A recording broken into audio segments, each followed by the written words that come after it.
Waalaikumsalam warahmatullahi wabarakatuh. Alhamdulillahi rabbil alamin wassalatu wassalamu ala asyrafil anbiya'i wa sayyidil mursalin nabiyyina Muhammad wa ala alihi wa sahbihi ajma'in. Allahumma 'allimna ma yanfa'una wanfa'na bima 'allamtana wa zidna 'ilma innaka antal alimul hakim. Selamat pagi Bapak Ibu. Semoga sehat. Masih semangat. Semangat. Gimana sholat subuh? Panjang atau biasa? Biasa. Alhamdulillah. Ada salah satu sunnah kalau sholat subuh lebih panjang dari salat-salat yang lain. Salat 5 fardu yang paling panjang salat subuh. Minimal Rasulullah SAW kalau salat subuh 40 ayat. Karena salat subuh pasti ada hadiri wali malaikat. Nah, bagaimana kalau kita duduk di majelis ilmu? Pasti hadir malaikat. Bagaimana salat subuh berjamaah? Pasti hadir malaikat. Inna Qur'an al-fajri kana mashhuda, ay tashhaduhu al-malaikah. Malaikatul rahmah wa malaikatul sakinah wa malaikatul mawaddah. Itu dianjurkannya membaca surat atau ayat yang panjang di dalam salat subuh berjamaah. Karena apa? Karena di dalam salat subuh itu disaksikan oleh para malaikat, sebagaimana firman Allah Subhanahu wa taala, "Inna Qur'anal fajri kana mashhuda", bahwasanya membaca Quran di waktu fajar atau dalam tafsir juga dikatakan bahwa salat subuh sesungguhnya itu disaksikan oleh para malaikat yang membawa rahmat, malaikat yang membawa ketenangan, malaikat yang membawa keteduhan bagi jiwa-jiwa orang-orang yang ingin melaksanakan sholat subuh. Bagaimana kalau bisa hadir sebelum masuk waktu iqamah? Salat 2 rakaat sunnah qabliyah subuh. Khairun min ad-dunya wa ma fiha, yaqul Rasul sallallahu alaihi wasallam. Dan ini sunnah salat subuh salah satu sunnah yang Rasulullah tak pernah tinggalkan. Kalau kita lewat salat fardu, mesti kita qada, wajib qada, ini perbuatan, wajib qada. Tapi kalau lewat sunnah, tidak wajib qada. Tapi Rasulullah kalau lewat sunnah salat subuh, qada sunnah salat subuh. وهذا لعظمتها وهي سنتين. Ada 2 sunnah yang Rasulullah sallallahu alaihi wasallam tak pernah tinggal. Sunnah subuh dan salat malam, salat witir. Kalau Rasulullah lewat salatnya kalau sibuk atau tiduran atau musafir, karena yaqdi salat subuh ba'da al-ishraq wa yaqdi salat al-layl ba'da al-ishraq. Kebiasaan Rasulullah tidak pernah meninggalkan 2 salat sunnah, yaitu salat sunnah qabliyah subuh dan salat sunnah witir. Sehingga andai saja terlewat Rasulullah SAW dari 2 salat ini, beliau pasti mengqadanya. Misalnya salat sunnah qabliyah maupun salat sunnah witir, kalau terlewat pada satu hari atau suatu malam, beliau akan mengqadanya kapan? Ketika setelah terbitnya waktu isya atau waktu syuruk. Dan ada masalah dalam masuk salat. Kalau lewat salat witir, salat mana nanti mau qada waktu zuhur atau waktu duha, jangan salat witir. Yang salat ganjil, jangan salat ganjil. Kalau qada waktu duha sudah lewat malam, kalau salat subuh. Saya mau qada, kemarin malam saya tidak salat witir. Gimana caranya? Salat 2 rakaat dengan niat witir. Karena al-witr la yajuzu illa fil lail. Salat witir al-munfarid la yajuzu illa fil lail. Kalau mau qada, misalnya qada di pagi hari, qada witir yang terlewat, maka dia salatnya 2 rakaat, bukan dengan rakaat yang witir, tapi dengan rakaat yang benar. Kenapa? Karena rakaat witir itu hanya untuk di malam hari, bukan untuk di pagi hari atau di siang hari.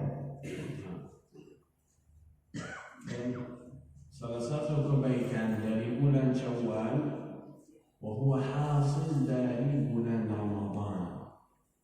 Begitu indahnya bulan Ramadan, begitu terlalu cepat, begitu bahannya bulan Ramadan. وشهر شوال seperti salat nawafil. يقول الرسول صلى الله عليه وسلم يأتي عبد يوم القيامة عندما hamba di hari kiamat yang ada banyak salah di salat fardu.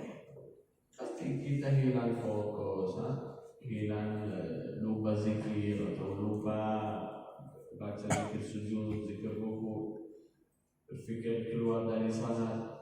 Pasti ada kurang waktu kita salat. حتى إذا لم يعني تسهو في شيء معين وإنما تنسى هكذا. فيقول الله جل وعلا انظروا لأجل هل له من نوافل، فإذا كان له نوافل تكمل أخطاءه الناقصة بالفرائض. Jadi satu fungsi atau salah satu manfaat daripada kita menambah ibadah-ibadah sunnah yaitu untuk menutupi kekurangan-kekurangan yang ada pada ibadah wajib kita.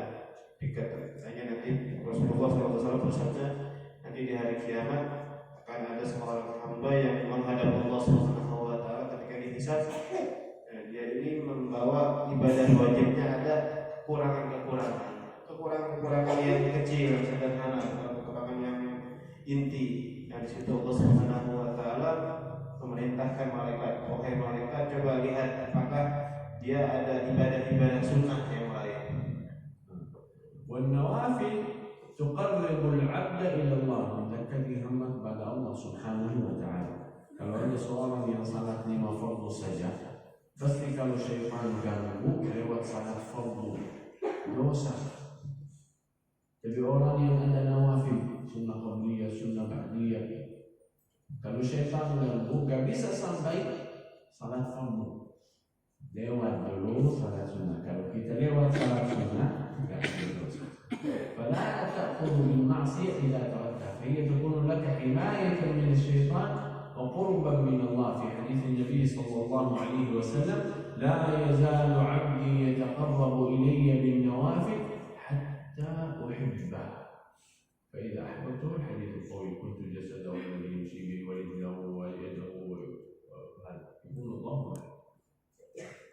Kemudian fungsi dari ibadah nawafil atau ibadah sunnah ini menjaga diri kita dari godaan setan. Artinya setan ketika ingin menggoda, kalau kita hanya sholat wajib saja, setan akan masuk ke dalam sholat wajib kita, menggoda kita di saat sholat wajib. Tapi ketika kita mendahului sunnah atau memperbanyak dengan ibadah-ibadah sunnah, setan yang bisa dijangkau sama setan ini hanya ibadah sunnahnya saja. Dia tidak bisa menjangkau ibadah wajibnya, ibadah yang intinya.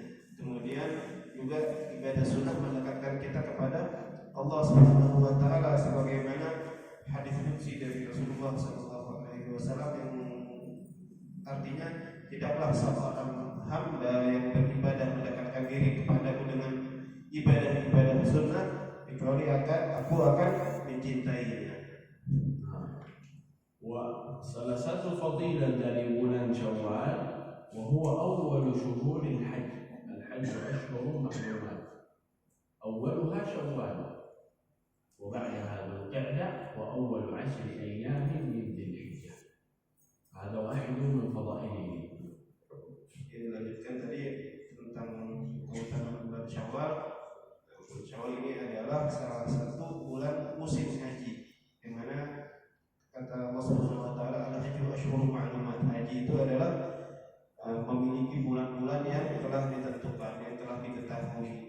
Apa itu bulannya? Itu bulan Syawal, Dzulqa'dah, dan 10 hari pertama dari bulan Dzulhijjah. Dan bulan Syawal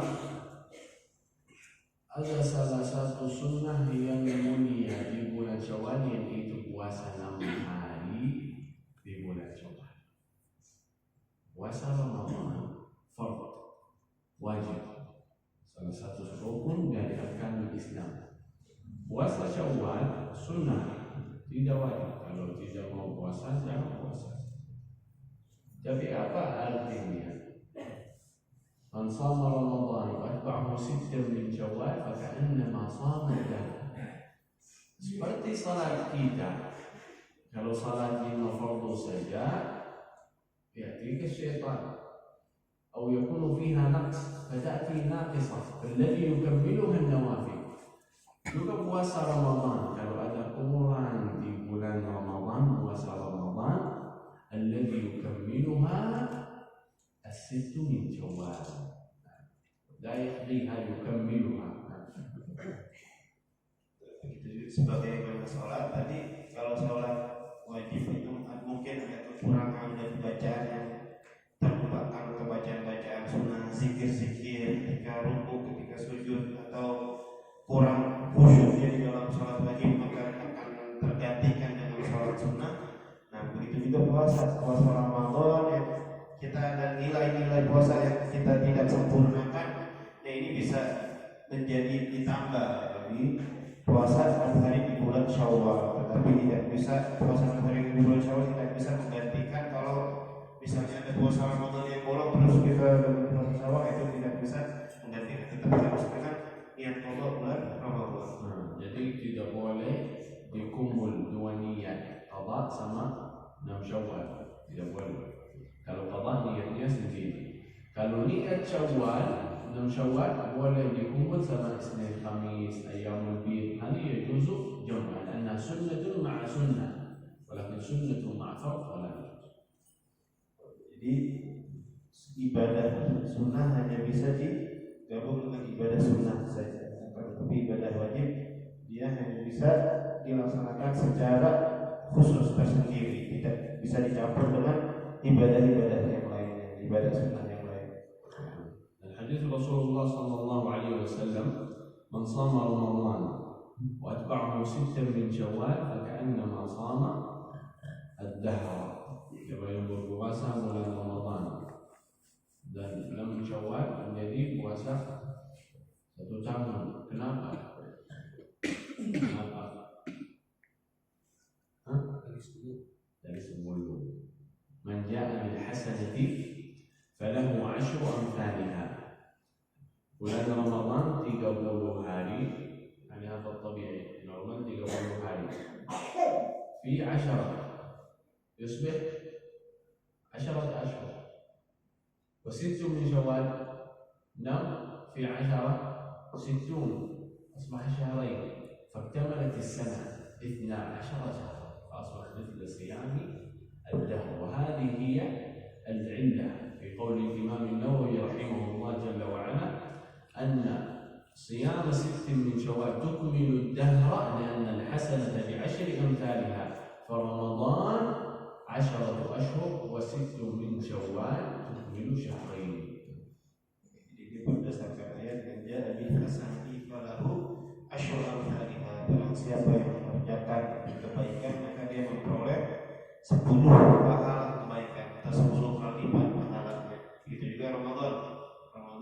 Kalau kita puasa 30 hari secara hitungan normal, secara hitungan tabi'i, nah itu kalau dikalikan 10 hari maka akan yang sebulan ini menjadi 10 bulan.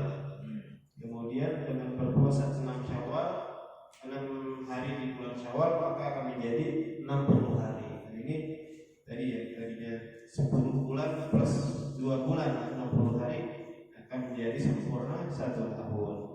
Dan orang yang melanjutkan puasa ini salah satu tanda Allah Subhanahu wa taala dikabulkan puasa kita di bulan Ramadan. Karena Allah Jalla wa Ala idza qabila 'amalan min 'abdin waffaqahu li'amalin salih yukmiluhu. Jadi orang yang bisa berpuasa atau orang yang punya keinginan kuat niat berpuasa 6 hari di bulan Syawal, ini salah satu tanda kabulnya atau diterimanya ibadah di bulan Ramadan. Karena apa? Karena salah satu tanda Allah Subhanahu wa taala menerima amal seorang hamba, yaitu Allah akan memberi taufik kepada hamba tersebut, memberi dorongan tersebut untuk melanjutkan amal baiknya. Jadi yang terbiasa berpuasa di bulan Ramadan, hamba tersebut Allah beri dorongan untuk berpuasa lagi dengan puasa-puasa sunnah yang lainnya. نعم ضمن شوال صيام تطوع صيام سنة. في رواية الترمذي رسول الله صلى الله عليه وسلم الصائم المتطوع أمير نفسه فإن شاء صام وإن شاء أفطر. Jadi yang kita pahami, orang yang berpuasa 6 Syawal atau puasa sunnah atau puasa tatawwu' tidak wajib 6 Syawal muttasilah. لا ليس بواجب أن تكون متصلة. يجوز puasa hari ini وغدا يفطر وذلك يفطر وذلك يصوم. المهم لتحصل على فضيلة صيام السنة لابد أن تصومها في الشهر. Yang namanya puasa 6 hari Syawal itu tidak harus berturut-turut, nggak harus setiap hari non-stop begitu. Nah, tapi boleh hari ini puasa, besok puasa lagi, atau selang-seling 2 hari 3 hari itu tidak apa-apa, meskipun afdalnya bersambung terus-menerus selama 6 hari.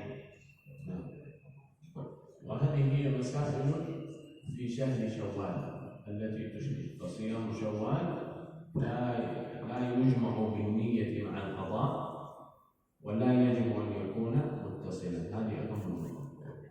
Jadi poin yang penting dari puasa Syawal yang pertama, tidak boleh digabung dengan puasa-puasa yang lain seperti puasa wajib gitu maksudnya. Kemudian yang kedua, boleh dilaksanakan secara terputus atau tidak bersambung, harinya bersambung setiap hari, tidak harus demikian. Nah, itu hanyalah untuk afdal saja. وأنه مكمل للنواقص في صيام رمضان. Dan dia juga sebagai penyempurna puasa-puasa yang ada kekurangan di bulan Ramadan. وأنه شكر لله.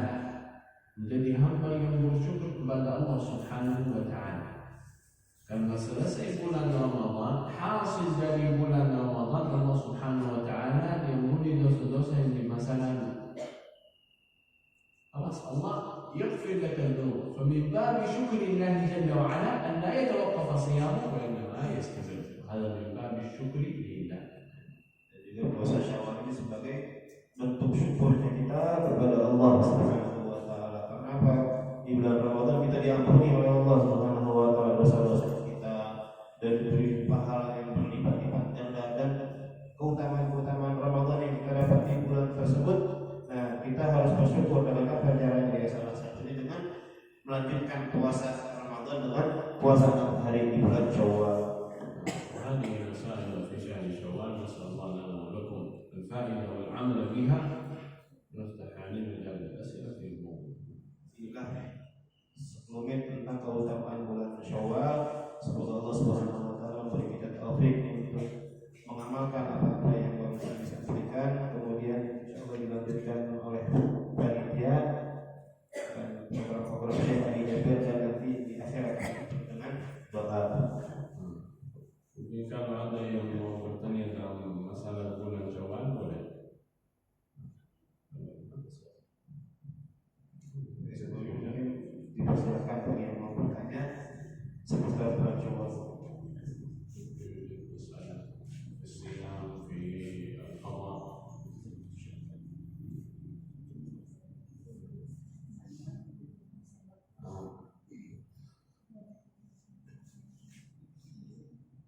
بسم الله silakan.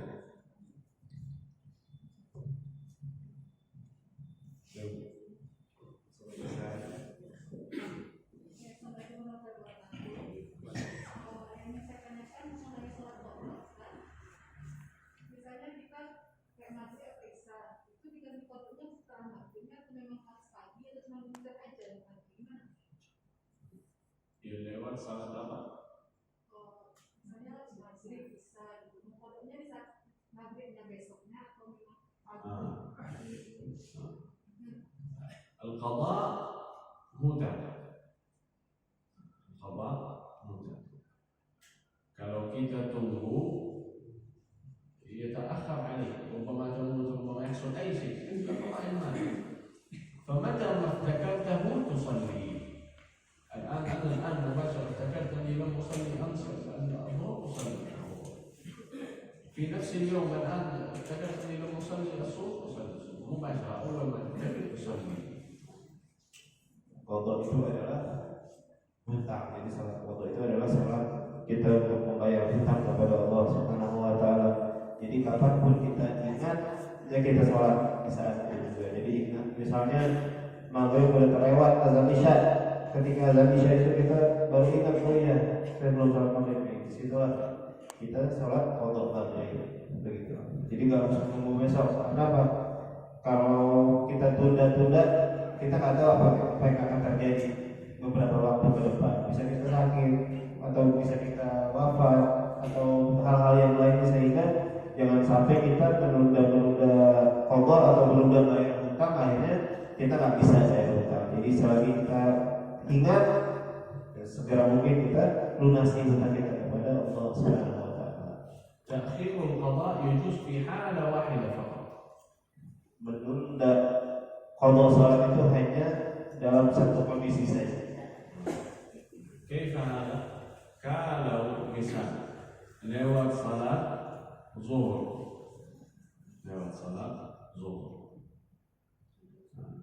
dan masuk waktu asar, masih belum salat asar, tiba-tiba mau masuk waktu salat maghrib, 10 menit masuk waktu salat maghrib. Yang di awal apa zuhur atau asar? Zuhur. Jadi kalau kita qadha salat zuhur mungkin keluar waktu salat asar. Ini halian الحال الوحيد التي يمكن أن تقدم فيها العصر على الظهر أو مثلا المغرب على العصر أو العشاء على المغرب إذا خفت أن يخرج وقتها لأنها أداء والأداء خير من القضاء فتؤدي بعد ذلك تقضي. لكن إذا كان لا يزال هنالك وقت يعني masih panjang sampai salat maghrib itu salat zuhur awal bukan lagi.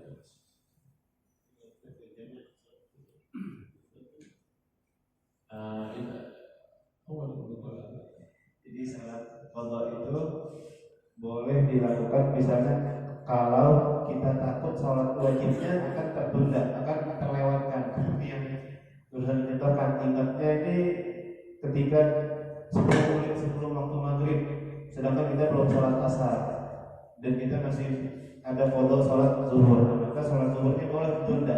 Kita dahulukan salat asar yang meskipun nanti datang waktu maghrib ya nggak apa-apa, yang penting salat asarnya terselamatkan dulu. Seperti itu. Dan masalah yang lain kalau masuk salat asar sama jamaah dan saya masih belum salat zuhur, ini boleh dari jamaah kalau masuk dalam niat asar nanti salat zuhur juga boleh niat kita beda dari niat imam karena dua-duanya salat fard. Fa idza ikhtalafa al-fard fi an-niyyah فرض وفرض فليس عليها شيء تدخل مع الإمام فرض وفرض.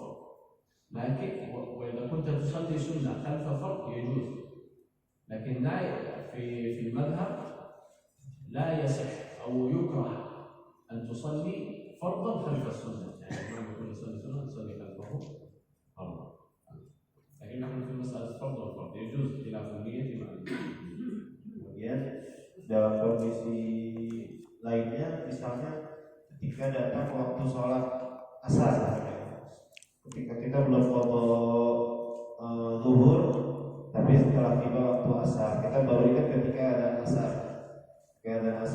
kemudian qomat salat berjamaah.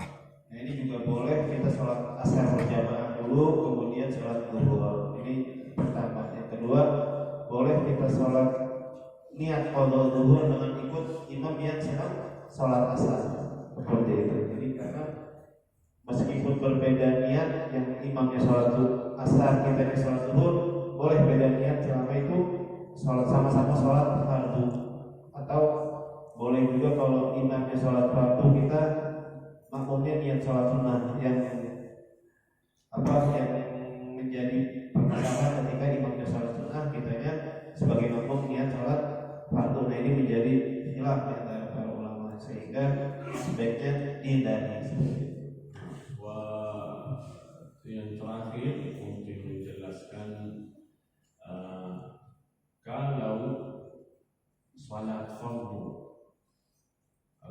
fardu, salat asar misalnya, dan imam sedang salat asar dan kita lewat salat zuhur, يجوز تدخل معه مثل ما قلنا في النية، ولكن يعني في المسائل لا يتكاسل فيها المرء أو ينسى.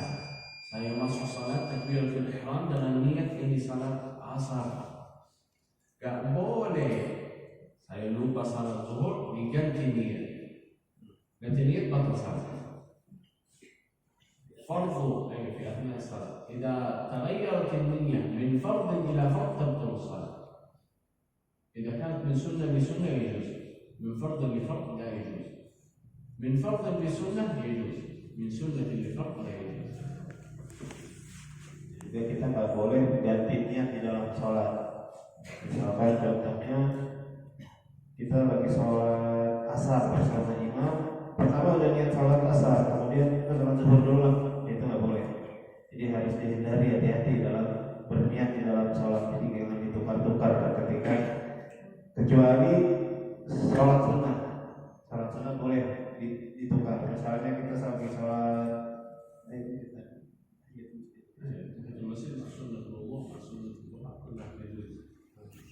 kalau dalam sholat tahiyat masjid atau sholat duha atau sholat witir, itu boleh diganti niat di dalam sholat, selama itu sholat sunnah semuanya.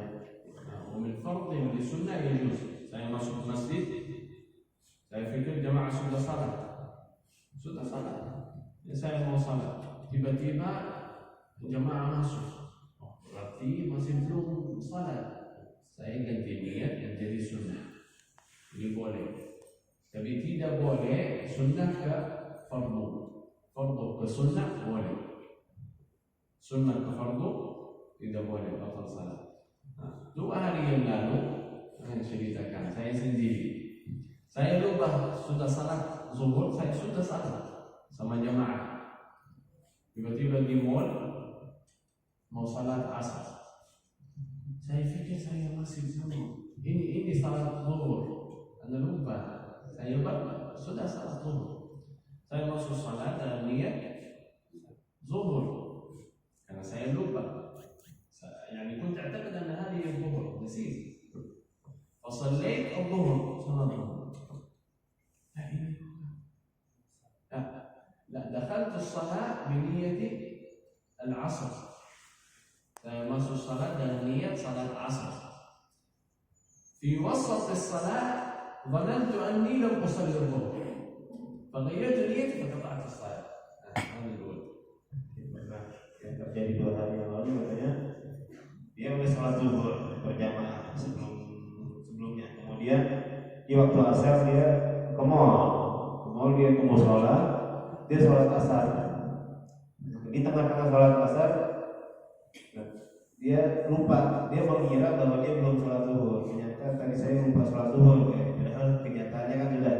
Kemudian di tengah-tengah sholat dia berubah niatnya ke sholat zuhur, padahal dia sedang sholat asar. Misalnya itu saya hilang juga. Ada teman yang melihat orang Arab atau orang yang kena, saya berubah niatnya langsung. Saya keluar salat wa qaddam ahad min al-ma'mumin.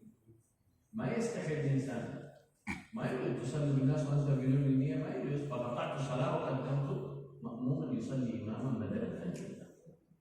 Karena terjadi seperti itu, apa dilakukan? Memutuskan salatnya, memberhentikan salatnya, padahal keadaannya sedang menjadi imam. Lalu apa? Karena dia berhenti salatnya, dia menarik satu makmum di belakangnya untuk menggantikan sebagai imam. Masih belum selesai ceritanya. Saya mau salat apa sekarang? Zuhur. Lalu saya lupa, saya sudah salat zuhur. وصليت مأموما بنية الظهر وهي عصر. أنا صليت الظهر. Ya, setelah dia batalkan sholatnya, dia kesel makmum untuk sholat apa? Untuk sholat zuhur dengan niat sholat zuhur. وبعد الركعة sudah lewat satu rakaat, saya ingat saya tadi salat zuhur berjamaah. هذا حصل معي قبل يومين. يا سيدتي فقطعت الصلاة مرة أخرى وصليت بنية العصر. Udah sholat, jadi makmum dengan niat sholat zuhur, ingat lagi, oh tadi saya sudah sholat zuhur ternyata, gitu. Baru dia batalkan sholatnya lagi, akhirnya dia ulang niatnya lagi dengan niat sholat asar. وسوسة العلمية. فصليت selesai salat zuhur asar jemaah ini sudah betul. Selesai saya masih ada satu rakaat. أنا نسيت ركعة فقمت وصليت ركعة. المأموم الذي بجانبي صلى 4 مع الإمام لكن رآني قام معي يظن أنه نسي ركعة. أني قطعت بعد ركعة الأولى قطعت لتغيير النية وبدأت من جديد وهو لم يعرف أني قطعت النية فقام معي يظن أنه نسي ركعة. قلت بإيش؟ إجلاسه. Jadi ketika imamnya selesai salam dan makmum yang lain sudah selesai salam, dia nambah satu rakaat. Tadi kan karena batal salatnya. Kemudian ada orang di sebelahnya, dia merasa takut, ikut bangun juga, padahal dia sudah sempurna 4 rakaat. Kemudian karena Syekh bangun melanjutkan menyempurnakan 1 rakaat, si makmum ini ikut berdiri juga. Kemudian apa? Beliau mulai bersalat. Atau mungkin si makmum ini nggak fokus dalam sholatnya atau pikirannya kemana-mana, melihat saya bangun dia juga bangun, akhirnya saya menentukan dia melanjutkan. فتجلسه وهذا حصل معنا كثير. قلنا kalau kita salat saya masih ada satu rakaat tapi saya lihat yang sebelah saya bangun ya saya bangun juga. لا إذا تعرف أن الذي يجانب صلاته تامة تجلسه. Jadi kebanyakan kebiasaan dari kita nih kalau lagi lupa dalam rakaat sholat, apalagi yang sholatnya nih masbuk atau terlambat berjamaah, biasanya patokannya makmum yang ada di sebelah kita, gitu. Jadi nambahnya berapa rakaatnya kita ngikut orang yang di sebelah.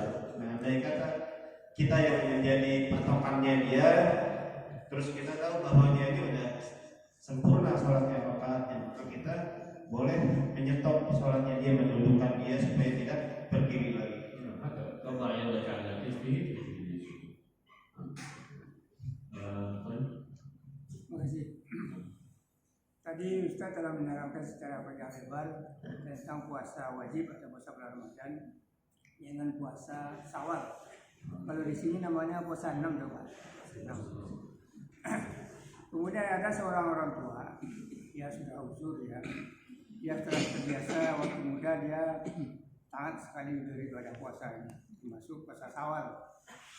Sedangkan setelah dia tua, dia sudah pun selama bulan Ramadan puasa wajib ini ganti dengan fidyah. Fidyah itu kan sama pahalanya dengan sholat wajib pada orang yang sudah tidak mampu.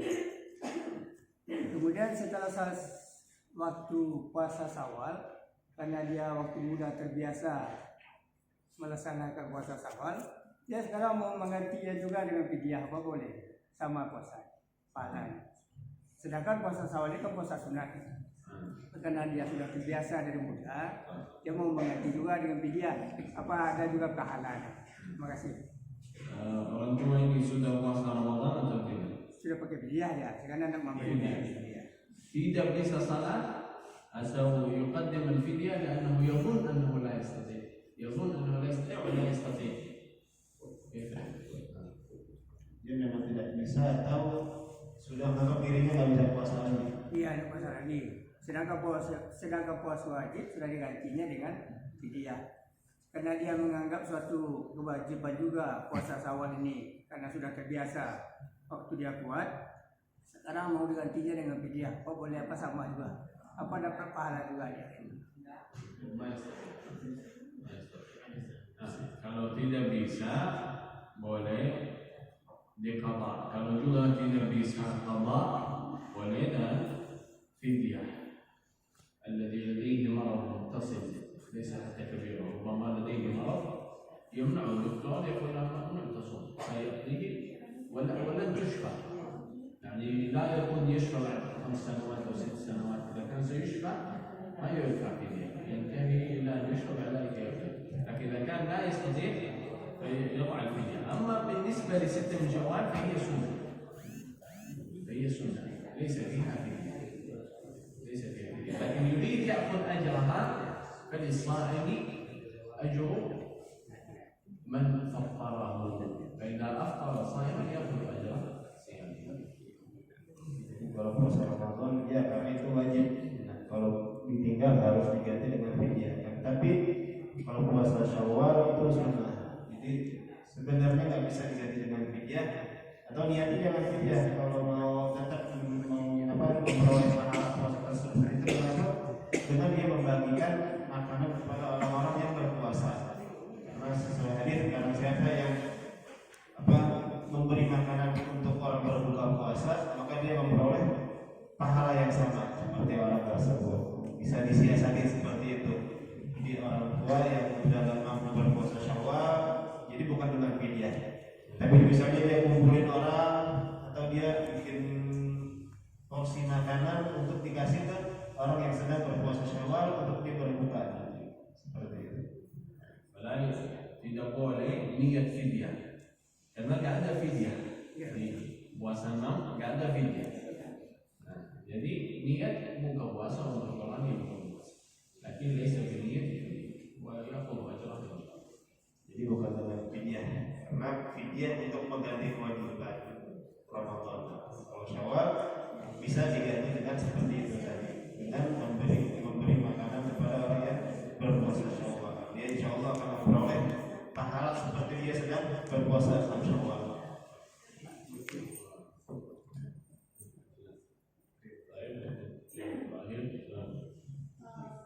Kebetulan saya baru tahu yang mudah-mudahan Pak, kalau dulunya sholat itu sering tinggal. Bagaimana cara berapa banyak sholat wajib tinggal pun terlupa dalam kan?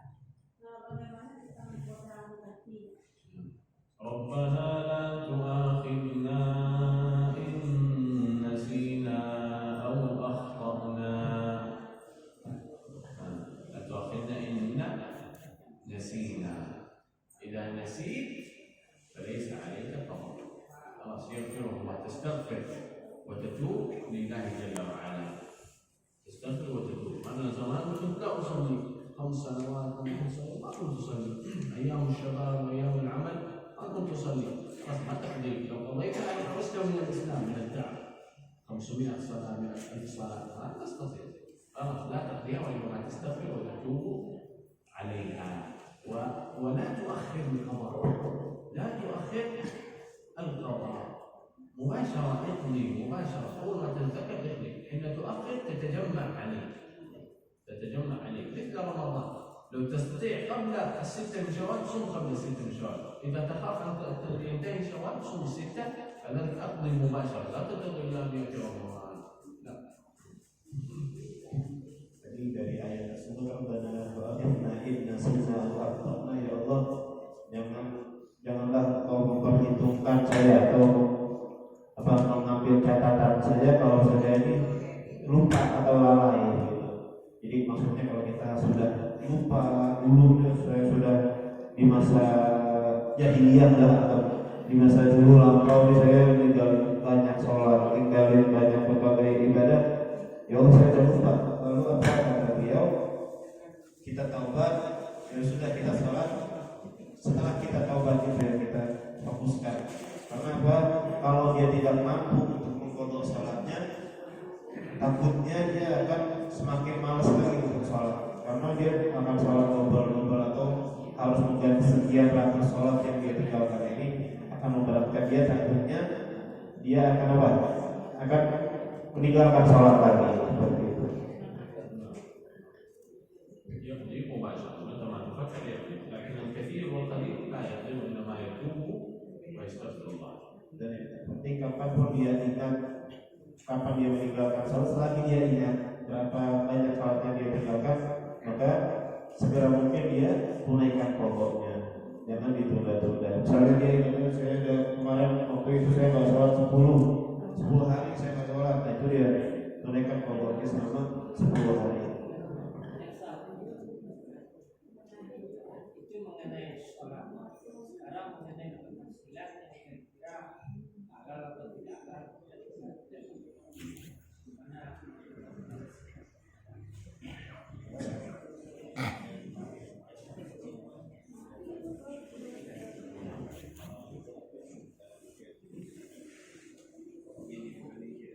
يتوب عليها. الله جل وعلا كل الذنوب المتعلقة بالعبد بنفسه ومع الله يغفرها التوبة. تتوب تستغفر يغفرها. إلا الذنوب التي مع الناس لا بد أن تعود لها. أما التي مع الله فقط تتوب وتستغفر ولا تعود لها.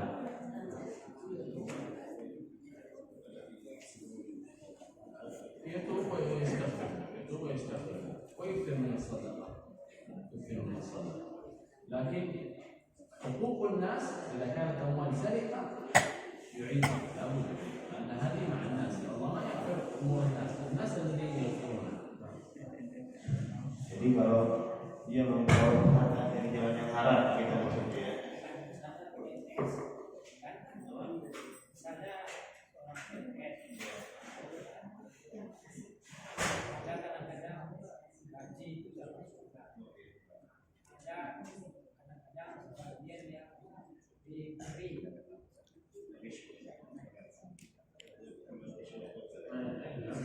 يستغفر ويتوب لها ويتصدق فيها، وإن كانت تدخل في حقوق الناس، يعني هذه النسوة أخذت حقا من أحد تعيدها حتى لو كان هذا الشخص ما يعرف.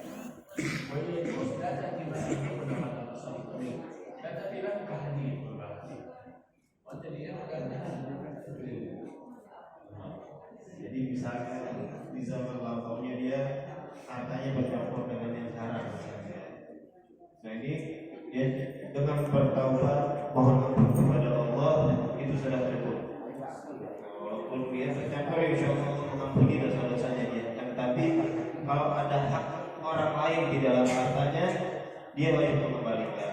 Misalnya dengan sogok menyogoknya itu, atau dia mengambil hak orang lain, atau dia pernah merampas harta, merampas tanah, merampas aset orang lain, nah itu dia wajib mengembalikan.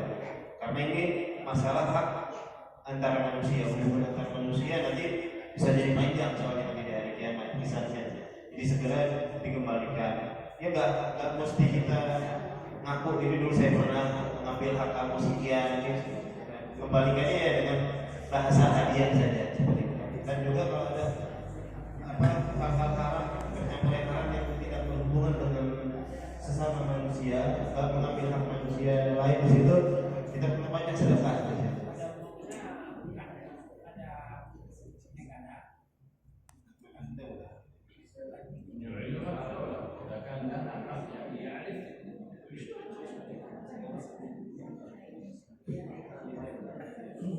إذا استطاع يعيد الدولة، أو مثلا يساهم في الصدقات والإنفاق أمور تصليح في الدولة. مثلا الدولة في الحكومة عندها مشروع تصليح شائع ولا دعم المشروع علانية لأنه ليس شغلا تقول Andai kata yang diambil itu hak negara, misalnya seperti pajak,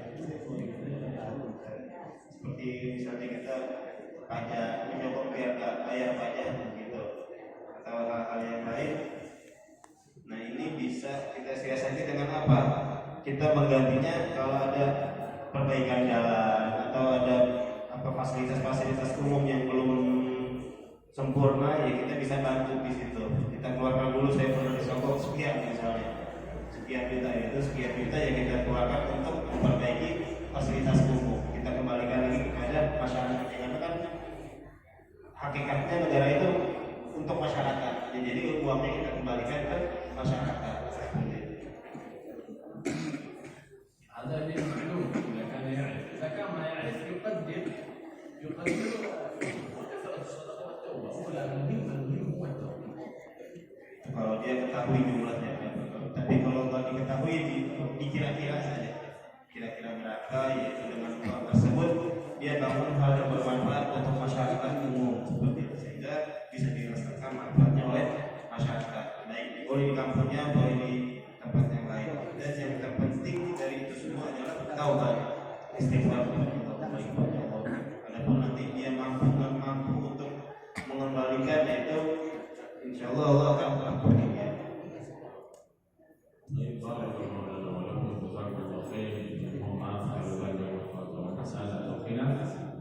Insyaallah nanti sama panitia menjelaskan program yang ini program Syekh Ali Jabir itu 1 juta menghafal Al-Quran dan ini 1 juta Al-Quran. Kemudian di orang-orang yang ahli Al-Quran kepada Allah Subhanahu wa taala di bumi ini. Insyaallah lebih jelas. Astagfirullahaladzim. Barakallahu fikum. Assalamualaikum warahmatullahi wabarakatuh. Waalaikumsalam warahmatullahi wabarakatuh.